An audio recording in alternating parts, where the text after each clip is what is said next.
தம்பி உன்ன மாதிரி ஆட்டோ சவாரிலாம் இல்லப்பா. நானே ஆட்டோ வித்துட்டு நான் கூலி வேலைக்கு போலான்னுக்கிறேன்ப்பா. நான் இப்படி சொல்றா? எப்படி சொல்ற? நிறுத்தியா? ஏன் இவ்வளவு வசனமா பேசுற? என்னடா பண்ற தம்பி? நிலமா அவ்வளவு மோசமா போயிட்டு இருக்கா. மனசு கஷ்டமா இருக்குதா நீ பேசத்த பார்த்தாக்கா? அதை போறான் ஸ்ட்ரைட்டா போய் அவனை மோத. ரோட்ல போறவன மோதறதா? என்னடா பேசுற? அப்புறம் நான் கம்பி தான் எண்ணணும். ஆட மோதியா ஒன்னும் ஆகாத. ஏய் தெரிஞ்சுதான் சொல்றியா? தெரிஞ்சுதான் சொல்றேன். ஒண்ணு அவங்க ஏறணும், இல்லன்னா ஏற வைக்கணும். எப்பா இந்த ஆட்டோ மோதறதுக்கு இதெல்லாம் நான் வரலப்பா.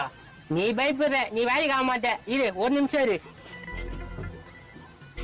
என்னடா பண்ண போறா? சொல்றேன் இரு. வண்டி கொஞ்சம் முன்னால எடுத்துன்னு போ, இங்க டிஸ்டர்பன்ஸா இருக்கு. அதுவும் கரெக்ட் தான். சவுண்ட் கேக்குதுல்ல?